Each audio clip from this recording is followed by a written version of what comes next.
Mahadev, thank you, sir. Thank you. Thank you.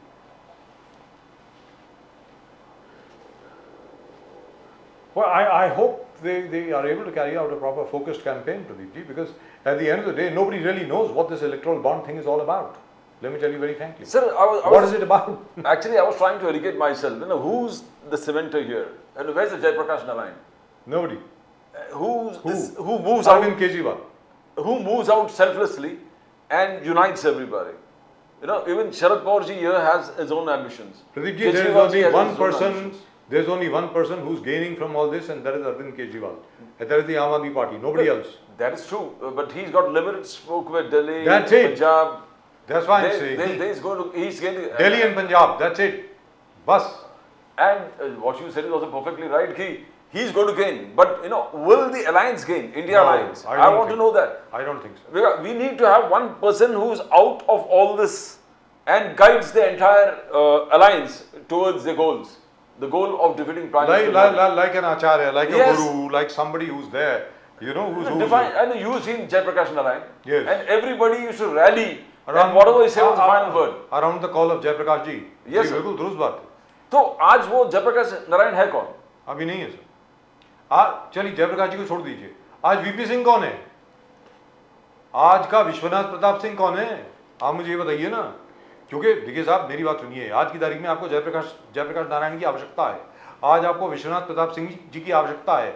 आज के नरेंद्र मोदी की आवश्यकता है. नरेंद्र मोदी से भिड़ने के लिए. सीधी बात है. वो कौन है? वो सिर्फ एक शख्स है. वो महमूद देशमुख जी का लीडर है. उसका नाम है अरविंद केजरीवाल. केजरीवाल जी जेल में है. बट वेरी अनफॉर्चुनेटली, अरे आपने आप महमूद देशमुख जी को दिखाई दिया है तो दिखा देना. दिखाइए दिखाइए दिखाइए. अब क्यों ओझल कर रहे हैं? बिना बोले आपने दिखा दिया, इसके लिए बहुत बहुत धन्यवाद महमूद देशमुख जी. लेकिन प्रॉब्लम क्या है? आम आदमी पार्टी, मुझे ऐसा लगता है कि आपका जो प्रभाव क्षेत्र है वो बहुत जबरदस्त बढ़ने वाला है. इसमें कोई दो राय नहीं है. लेकिन वो प्रभाव क्षेत्र जो है आपका, वो सिर्फ दिल्ली और पंजाब में फिलहाल रह गया है. थोड़ा सा कुरुक्षेत्र में है और वो थोड़ा सा गुजरात में. आप एक सीट गुजरात में लड़ रहे हैं और एक सीट आप कुरुक्षेत्र में लड़ रहे हैं या हरियाणा में. 13 सीट आप पंजाब में लड़ रहे हैं. 4 सीट आप दिल्ली में लड़ रहे हैं और 2 सीटें शायद आप गुवाहाटी में लड़ रहे हैं. अब गुवाहाटी की क्या स्थिति है मुझे मालूम नहीं है. हो सकता है आपको ज्यादा जानकारी हो. अगर आप हमें ज्यादा बताते हैं तो अच्छी बात है. लेकिन जैसा प्रदीप जी ने कहा, जो इंडिया अलायंस है, बड़ी जबरदस्त रैली थी आपकी कल दिल्ली में. लेकिन मुझे ज्यादातर वहां पर सिर्फ आम आदमी पार्टी के झंडे दिखे और आम आदमी पार्टी की टोपियां दिखी. तो इफेक्टिवली वो आम आदमी पार्टी की ही रैली थी, क्योंकि ज्यादातर दिल्ली की जनता थी वहां पे. कोई 2-2.5 लाख जितने भी लोग वहां पर थे, उसमें तकरीबन 60 से 70% जितने भी लोग थे वो आपके थे. तो आप ये बताइए अब आगे क्या होने वाला है? आपको क्या दिख रहा है? बताइए सर. महमूद देशमुख जी. बजाज साहब नमस्कार. नमस्कार सर. नमस्कार. नमस्कार. दिल्ली की रैली के बारे में अभी आपने कहा जी. अच्छा लगा कि आपने ये माना तो सही कम से कम कि काफी अच्छी रैली रही, वरना दूसरे चैनल वाले तो इस चीज को नहीं मानते कभी. सर यहाँ हम सच बोलते हैं सर हम लोग सच बोलते हैं. नहीं सर, सच बोलते हैं, इसीलिए हम आपके साथ में खड़े रहते हैं. जी बिल्कुल. Thank you. और हमें उम्मीद है कि आप हमारे साथ में खड़े रहेंगे हमेशा. जी. तो देखिए ऐसा है कि जो दिल्ली में जो कल परसों जो महारैली हुई, कल उसका जो इम्पैक्ट है, हाँ कल की बात है, तो उसका इम्पैक्ट ओवरऑल इंडिया में होगा. जी. आपने देखा होगा कि कल तक ये ऐसी कहानियां बन रही थी कि वक्त इलेक्शन आते आते, चुनाव आते आते जो है वो इंडिया अलायंस जो है वो बढ़ जाएगा, बिखर जाएगा, टूट जाएगा, है ना. लेकिन कल की जो है रामलीला मैदान की महारैली ने ये दिखा दिया कि 27 पार्टी जो इंडिया अलायंस के जो पार्टनर्स हैं वो एक प्लेटफॉर्म पे कल नजर आए, है ना. और एक यूनिटी दिखाई गई है, उससे ये आप समझ सकते हैं कि भारतीय जनता पार्टी और ये नरेंद्र मोदी सरकार के पैर के नीचे से जमीन सरकना शुरू हो जाएगी. और वो जो कल का जो मैसेज है वो सारे पूरे देश में, कश्मीर से कन्याकुमारी तक और आसाम से गुजरात तक ये मैसेज चला गया है लोगों के बीच में. लोग अब जागरूक हो चुके हैं और पूरे देश से लोग वहां पे आए हुए थे. सिर्फ आम आदमी पार्टी के लोग नहीं. तो मतलब उस महारैली में सोनिया गांधी जी थी, राहुल जी थे, मल्लिकार्जुन खड़गे जी थे, पवार साहब थे और उद्धव ठाकरे जी थे. सब जितने भी अलायंस पार्टनर थे उस रैली में मौजूद थे. इसका मतलब ये है कि मतलब सब एक प्लेटफॉर्म पे है और यूनिटी बनी हुई है और एकजुटता से हम मुकाबला करने जा रहे हैं आज आने वाले कल का। अभी आपने कहा कि नरेंद्र मोदी के सामने नरेंद्र मोदी चाहिए, बिल्कुल नहीं चाहिए। एक नरेंद्र मोदी से तो सारा देश परेशान है सर, दूसरा नरेंद्र मोदी क्यों चाहिए इस देश को? इस देश को डॉक्टर बाबा साहेब अम्बेडकर का संविधान मानने वाला एक व्यक्ति चाहिए, नागरिक चाहिए, नेता चाहिए। वो आज जितनी भी जो इंडिया अलायंस की पार्टियां हैं, जो पार्टनर्स हैं, वो इन जो संविधान में विश्वास रखते हैं वो इंडिया अलायंस के साथ में है। और आज इस देश के अंदर अगर सही मायने में अगर जरूरत है तो इस संविधान को मानने वाले लोगों की जरूरत है, संविधान को तोड़ने वाले या संविधान को बदलने वालों की जरूरत नहीं है। ये लड़ाई जो है, ये 2024 का लोकसभा का चुनाव है, वो संविधान बदलने वाली शक्ति और संविधान बचाने वाली शक्ति, इन दो शक्तियों में लड़ाई है। इस देश का संविधान बचेगा तो ये देश बचेगा, वरना ये मान के चलिए इस देश के अंदर अराजकता फैलेगी, तानाशाही तो अभी है। कल तक हम कहते थे कि तानाशाही आने वाली है, लेकिन हाल फिलहाल में जिस तरीके से अरविंद केजरीवाल जी को अरेस्ट किया गया, हेमंत सोरेन जी को अरेस्ट किया गया, इस भारतवर्ष के इतिहास में पहली बार ऐसा होगा कि आचार संहिता लगने के बाद में, कोड ऑफ कंडक्ट आने के बाद में बावजूद मतलब किसी दो राज्य के मुख्यमंत्रियों को मतलब अरेस्ट किया जाता है और कोई सबूत नहीं है। मैं यही कहता हूं, पिछले साल 2 साल से ये कोशिश कर रहे हैं, है ना, मनीष सिसोदिया जी को इन्होंने अंदर डाला, सत्येंद्र जैन जी को इन्होंने अरेस्ट किया, संजय सिंह जी को अरेस्ट किया, लेकिन 1 रुपया कहीं रिकवर नहीं हुआ है। जब 1 रुपया आप अगर रिकवर नहीं कर सकते हो तो फिर आपको कौन से मतलब नैतिक अधिकार है कि आप इनको अरेस्ट कर रहे हो? और मैं तो आपके चैनल के माध्यम से ये कहना चाहूंगा, देखिए, मैं इस देश की सरकार पे तो कोई भरोसा नहीं है, लेकिन अगर भरोसा है तो इस सर्वोच्च न्यायालय जो चीफ जस्टिस चंद्रचूड़ साहब हैं, उनसे ये एक उम्मीद है। और मैं चाहता हूं कि न्यायालय ने इसका दखल लेना चाहिए, संज्ञान लेना चाहिए और इसके ऊपर मतलब उचित निर्णय लेने की आवश्यकता है। लेकिन प्रमोद देशमुख साहब, आपने जो अभी बात कही, चलिए ठीक है, बहुत लोग थे वहां पे, मैं मानता हूँ, जबरदस्त भीड़ थी आपकी, कोई टेंशन नहीं है, बहुत बढ़िया था, सब लोग थे वहां पे। कम्युनिस्ट पार्टी ऑफ इंडिया भी थी, सीपीआईएम भी थी, आपकी टीएमसी भी थी, सब लोग थे वहां पे, हर एक कोई था वहां। डी राजा साहब भी थे, कम्युनिस्ट पार्टी ऑफ इंडिया के। अब प्रदीप जी, सोचने वाली बात है, डी राजा साहब की जो पत्नी है एनी राजा, वो वायनाड में राहुल गांधी के खिलाफ लड़ने वाली हैं। तो सर ये कुछ समझ में नहीं आया, मतलब ये इंडिया अलायंस कैसी है कि एक दूसरे के खिलाफ लड़ भी रहे हैं और साथ में भी है? बताएं ना सर। देखिए, कई जगह पे ऐसा है कि वो फ्रेंडली लड़ाई होने वाली है। महाराष्ट्र में भी कई जगह पे ऐसी बात है, मुंबई में भी मतलब यहाँ पे ऐसे कांग्रेस और मतलब जो शिवसेना की जो कैंडिडेट है उनके सामने मतलब फ्रेंडशिप लड़ाई होने वाली है। हो सकता है उनको ऐसा लगता है कि भाई यहाँ पे हमारी ताकत है, कांग्रेस को ऐसा लगता हुआ कि भाई यहाँ पे हमारी ताकत है, वो डिसाइड कर रहे, लड़ रहे हैं। और जो भी फ्रेंडली लड़ाई होगी, जो जीत के आएगा वो इंडिया अलायंस का मतलब हिस्सा रहेगा, उसकी चिंता करने की आवश्यकता नहीं। लेकिन एक चीज है, आम आदमी पार्टी का इसमें बहुत फायदा हो रहा है, इसमें कोई दो राय नहीं। आप लोगों का प्रभाव जो है, प्रभाव क्षेत्र जो है, वो बहुत अच्छे तरीके से बहुत ताकतवर हो गया। प्रदीप जी, कोर्ट में एनफोर्समेंट डायरेक्टरेट ने कहा कि विजय नायर जो पैसे ट्रांजैक्शन इनिशिएट किया था, केजरीवाल साहब का कहना है कि विजय नायर मुझसे नहीं बात करते थे, वो Vijay Nair used to talk to Atishi and Saurabh Bhardwaj ji. तो क्या आगे जाके हम लोग और भी अरेस्ट देख रहे हैं? अगर केजरीवाल साहब ने ऐसे स्टेटमेंट दे दिया है कि विजय नायर जो मेन पर्सन है जिससे थ्रू ये पूरे मनी लॉन्ड्रिंग हुआ, वो मुझसे बात नहीं किया, आतिशी और सौरभ भारद्वाज, तो और दो लोग, क्या ये चिंता का विषय? बिकॉज 4 आपके टॉप के लीडर्स जेल में हैं। आज कोर्ट में जिस प्रकार से पूरे पॉलिटिकल ऑब्जर्वर्स का ये देखना है कि ये बहुत जल्द और 2 लोग, तो कैसे देखते हो आप देशमुख जी? सब लोग अगर अंदर गए तो पार्टी चलेगा कैसे? ऐसा प्रदीप जी, विजय नायर ने क्या कहा है ना, अरविंद केजरीवाल जी ने यह नहीं कहा कि विजय नायर ने से मतलब पैसे का व्यवहार किया। उन्होंने बात करते थे, इसका मतलब ये कहीं नहीं कहा है कि भैया विजय नायर से पैसे का डील वो करते थे। आप स्टेटमेंट को समझिए, बातचीत करना, डायलॉग्स करना जरूरी नहीं है कि ये सब बात इसी की वजह से होगा, है ना। सिर्फ पैसे का ही लेन देन है ऐसा थोड़ी है। उन्होंने सिर्फ ये कहा, एक कैजुअली बात है वो, भाई विजय नायर मुझसे नहीं बात करते थे, भाई उन लोगों से बात करते थे। बात करने का मतलब ये नहीं होता है कि कहीं मतलब डील कर रहे थे, तो उसको अलग होगा। ये तो ये चाहते हैं कि किसी तरीके से सभी को घेरे में ले, लेकिन ये कुछ भी कर ले, इनको हासिल कुछ नहीं होगा। मैं वही कहता हूं ना कि नरेंद्र मोदी सरकार, अगर ये बेशरम सरकार है, इनको खुद को मतलब सोचना चाहिए कि 2 साल में हमें कुछ भी हासिल नहीं हुआ है। 1 साल से हम कोशिश कर रहे हैं, आज तक 1 रुपए की अगर ये रिकवरी नहीं कर पाए हैं, तो ये किस आधार के ऊपर ये कहते हैं कि भाई ये भी आरोपी बनेगा, वो भी आरोपी बनेगा।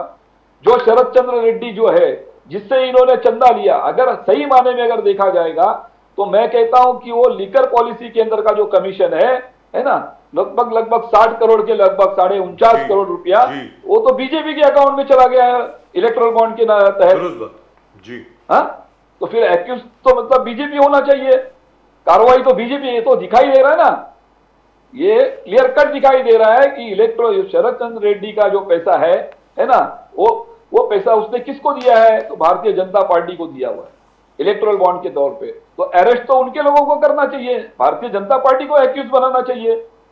यहां पे तो ऐसे कोई साबित नहीं होता है कि अरविंद केजरीवाल जी ने इस व्यक्ति को पैसा दिया है, आप सिद्ध करके दिखाइए ना। इनके पास सीबीआई है, इनके पास ईडी है, इनके पास और कौन सी एजेंसीज है, लेकिन कुछ नहीं है, ये सिर्फ चुनावी एक ड्रामा है। देशमुख जी, मगर मेन मुद्दा बीजेपी ये क्या कह रहा है कि बीजेपी का ये स्टैंड है कि कोई भी व्यक्ति जेल से दिल्ली को नहीं चला सकते। Chief minister under arrest can not administer Delhi. वो कैसे फाइल पर साइन करेंगे, कितने फाइल्स आएंगे, मतलब नॉर्मल पर्सन को शायद 2 बार हफ्ते में मीटिंग होता है, तो कैसे दिल्ली को कैसे जेल के अंदर से चलाएंगे। टोटली इलीगल है, बीजेपी का स्टैंड है।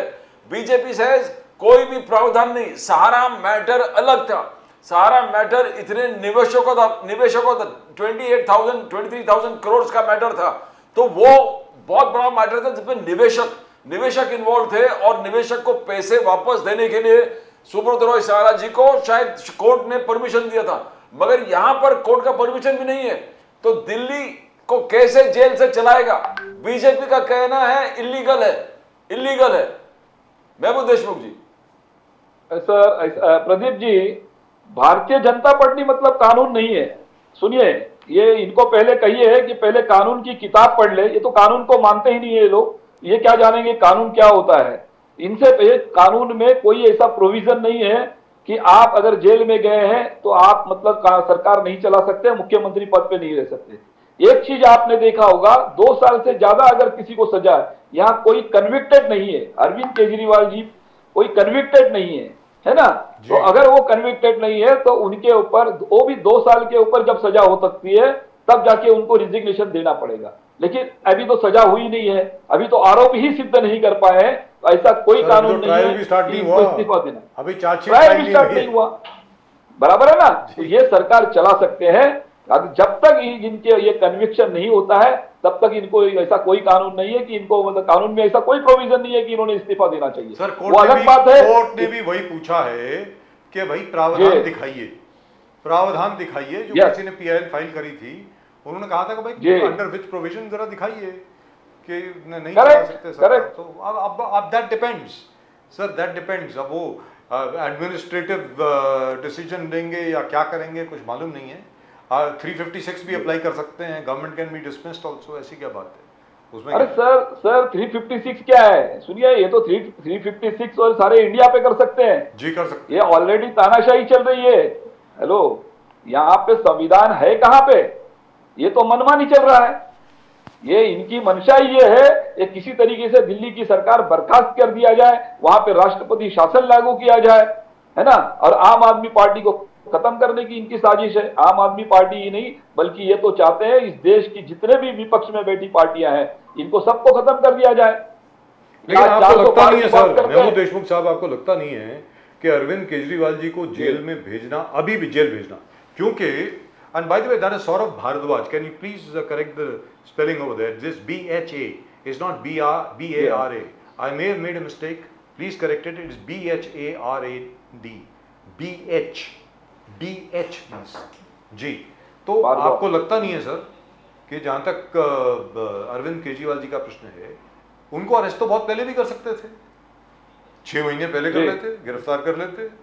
जी ये आचार संहिता लगने के बाद अरेस्ट करना, आपको लगता नहीं कि बीजेपी से शायद गलती हो गई है, केंद्र से शायद गलती हो गई? मुझे ऐसा लग रहा है कि ये पॉलिटिकली जरा मिसफायर हो गया है, ये मिसकैलकुलेशन है इनकी, मुझको ऐसा लगता है। नहीं, आप बताएं। इसे गलती नहीं कहेंगे सर, इसे गलती नहीं कहेंगे।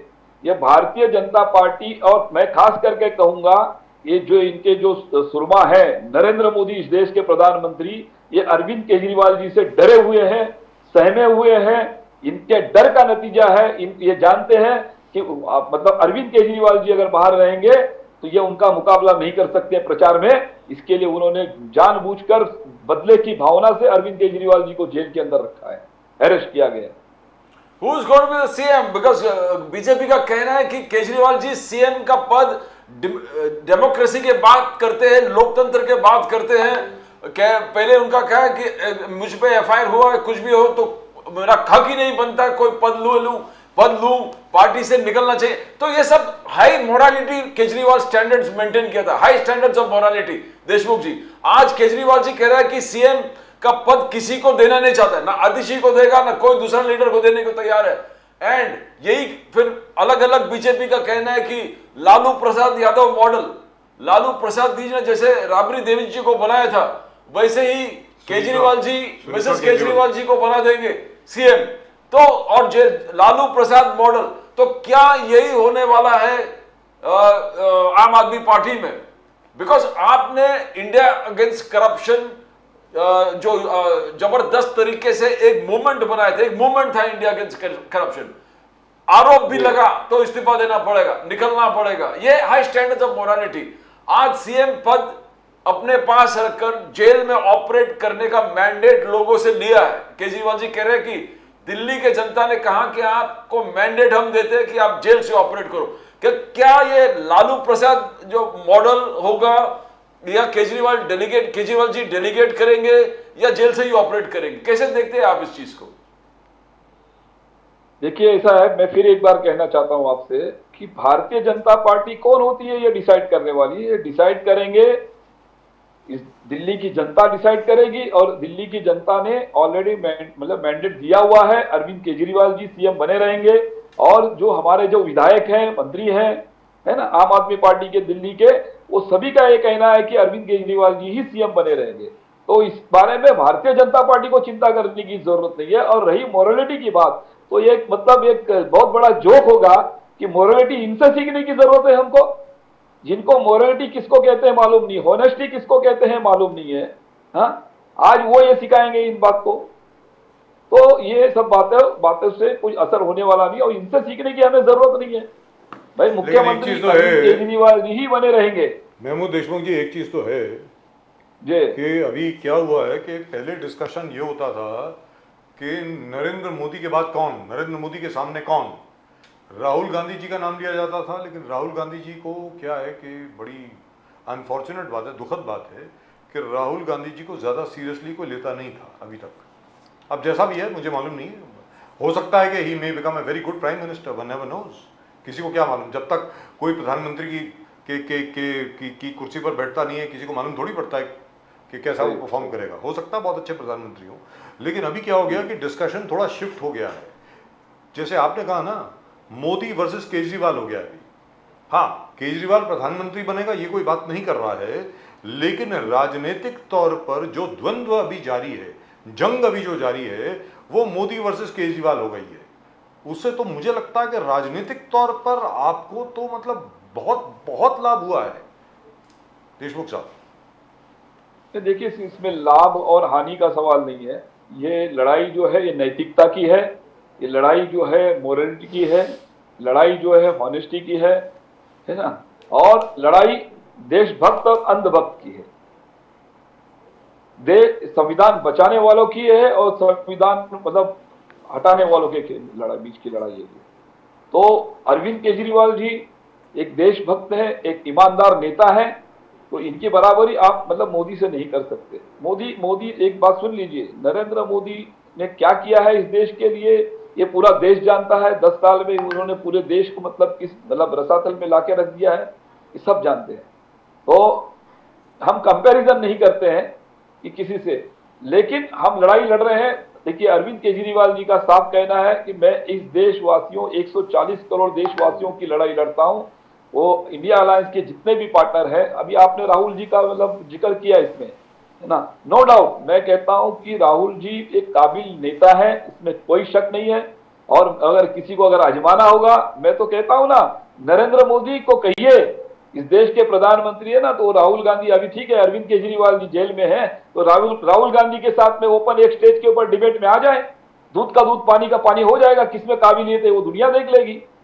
10 साल में जो बंदा मतलब लोगों के, पत्रकारों के सवाल के जवाब देने के लिए मैदान में नहीं आता, फेस नहीं कर सकता, वो कैसे मतलब किसी के सामने खड़ा होने की बात करते हैं? जी प्रदीप जी।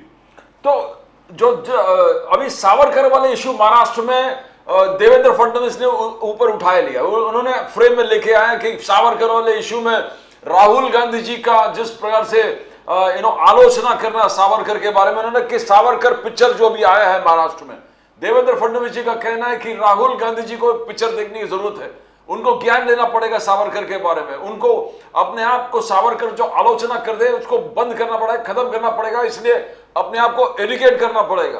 पूरे थिएटर में बुक करके दूंगा, फडणवीस जी का कहना है। राहुल जी जाके उस थिएटर में सावरकर का पिक्चर देखे।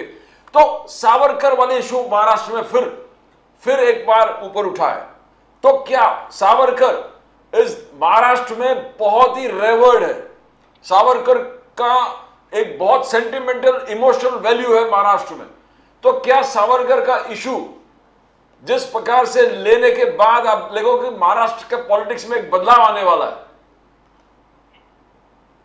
Now, that is a big issue. You can't just Savarkar yes जी बोलिए महमूद देशमुख जी।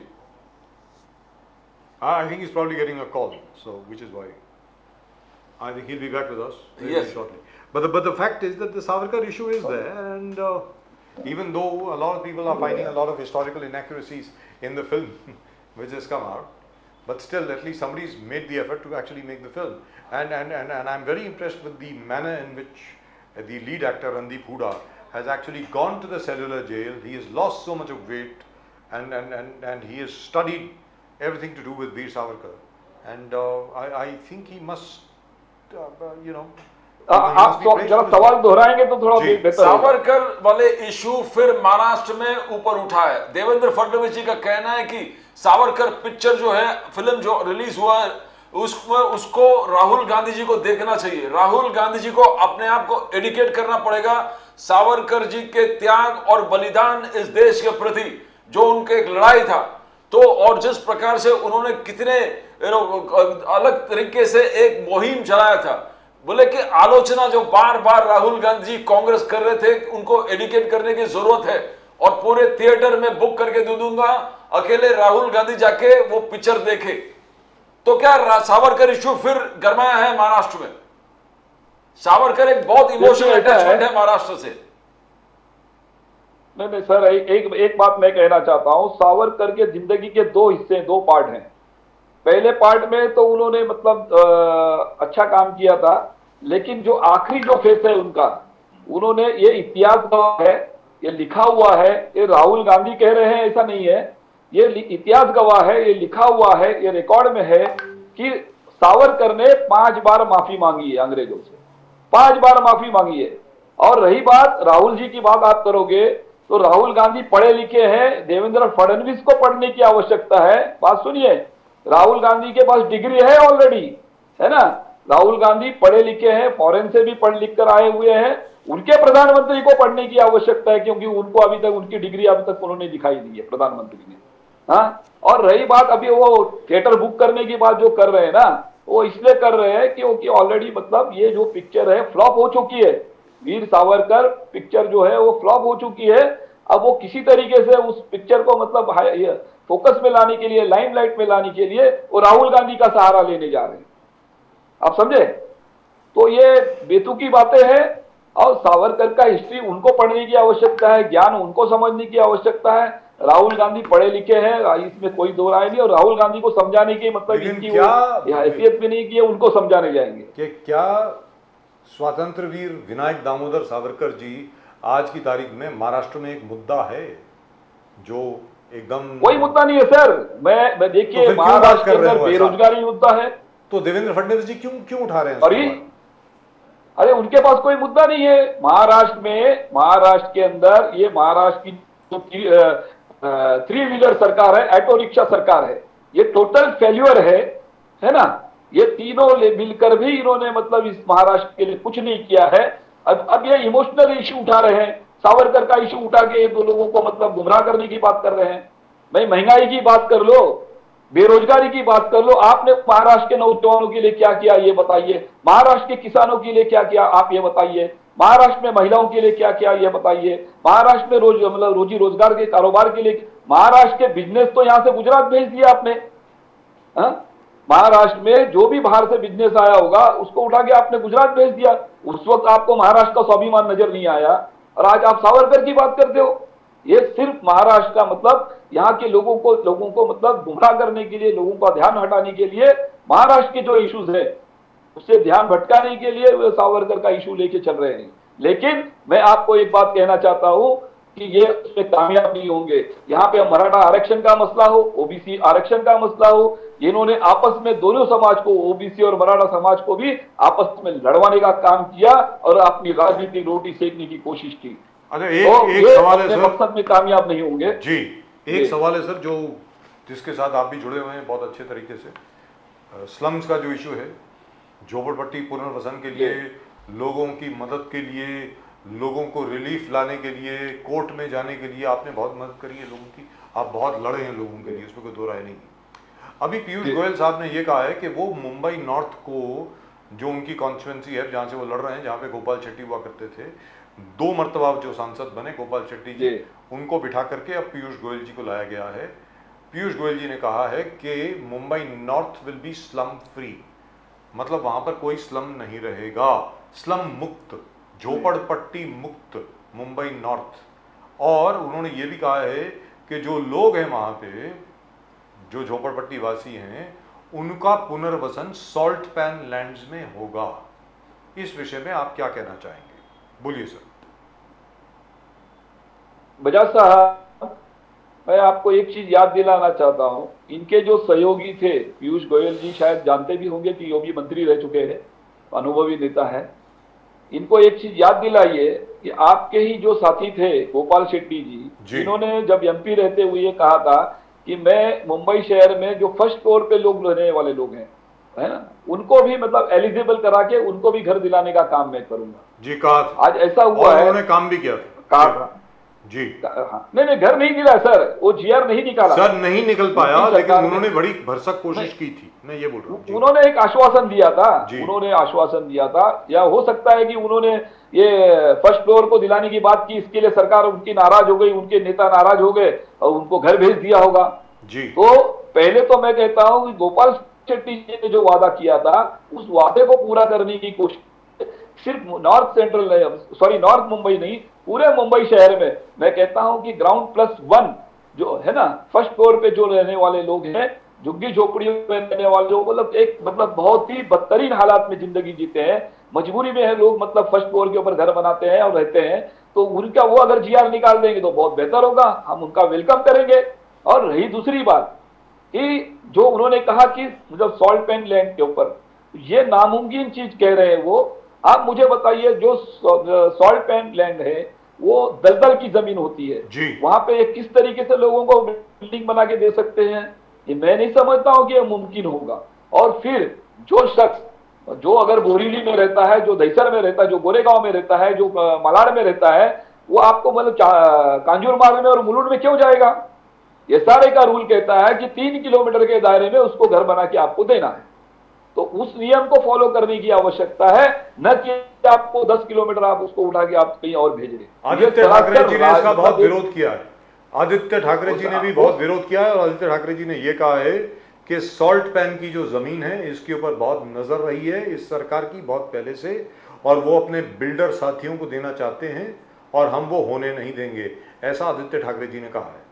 देशमुख साहब, नहीं वो आदित्य ठाकरे जी ने जो कहा वो बिल्कुल सही कहा। पर्यावरण का मुद्दा भी है अपनी जगह पे, जी। लेकिन साथ ही साथ मैं कहता हूं कि वो जमीन जो है वो दलदल की जमीन होती है ना, दलदल होती है वहां पे किस तरीके से ये बिल्डिंग बना के देंगे। और फिर अगर आपको देना है तो जो जो शख्स 25 साल से 30 साल से 50 साल से जहां रह रहा है, जो झुग्गी झोपड़ी वाला जो जिस झोपड़पट्टी में जहां रहता है, वहीं पे उसको घर क्यों नहीं बना के देना चाहते हो? या उसको यहां से हटा के जो ये क्रीम जब लैंड जो है ना, बोरीवली की, अंधेरी की, मतलब सॉरी बोरीवली, दहिसर, कांदिवली, यहाँ की जो मतलब एक क्रीम लैंड जो है वो किसी मतलब बिल्डर के गले में आप डालना चाहते हो?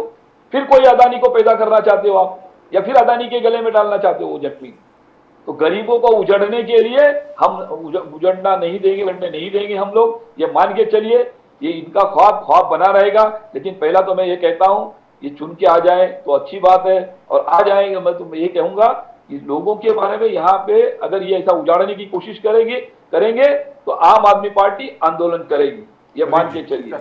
जो जहां पता हुआ है नॉर्थ मुंबई में जो भी झोपड़ी धारक है, वो जिसका घर जहां है वो वहीं पे रहेगा, वहीं पे उसको घर बना के मिलना चाहिए।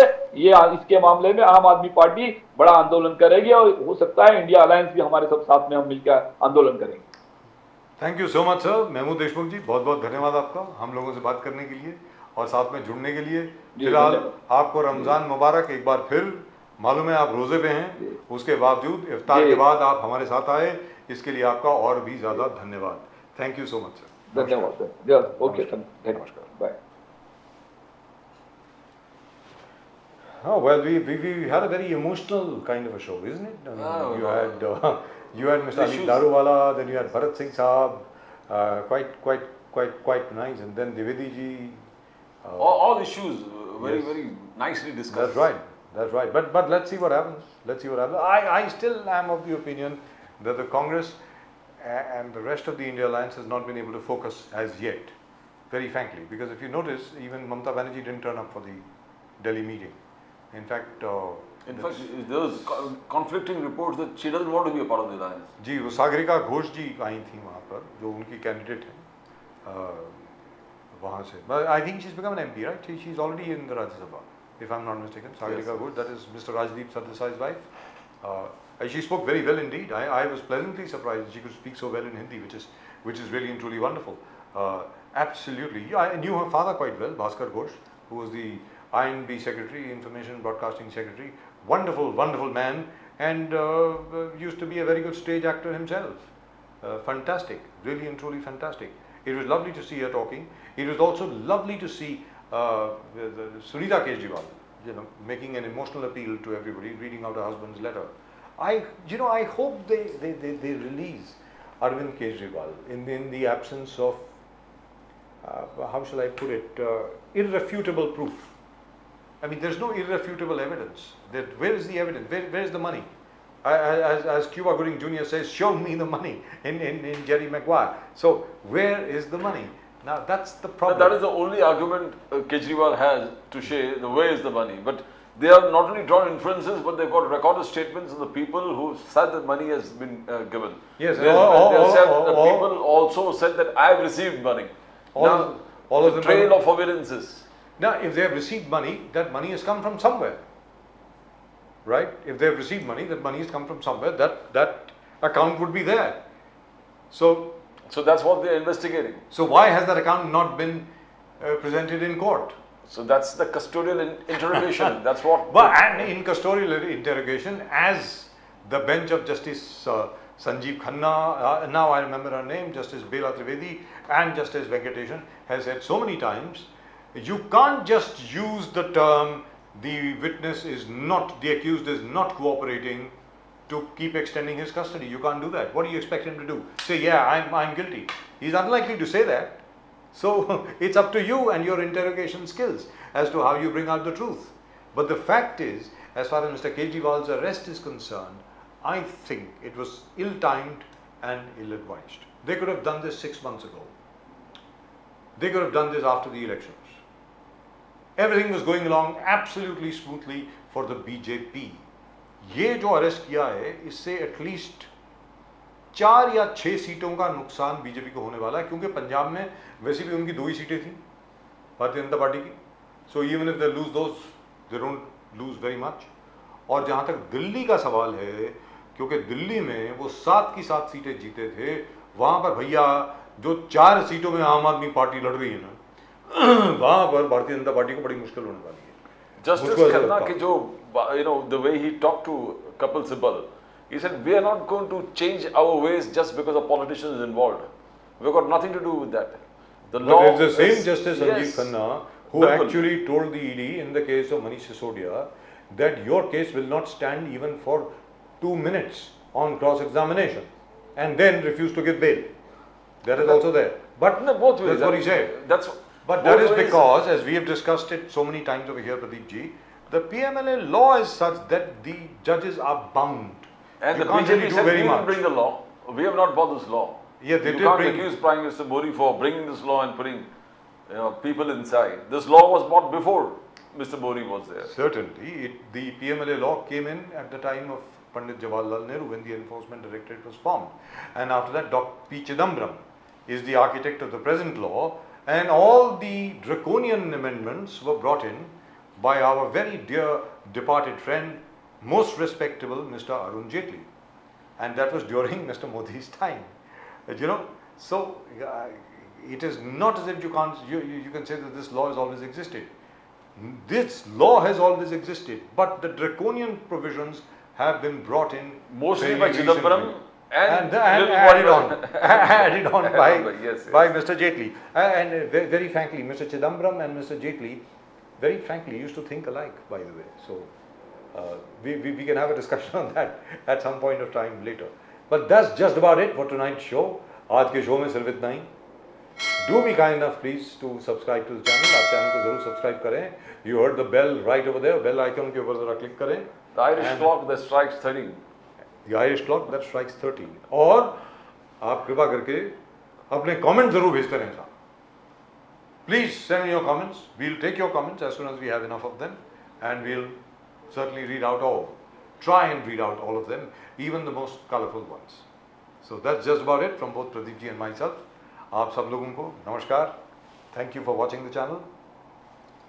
जय हिंद, जय महाराष्ट्र, जय भवानी, जय शिवाजी, वंदे मातरम. Vande Mataram. जय सिया राम, हर हर महादेव. Har Har Mahadev.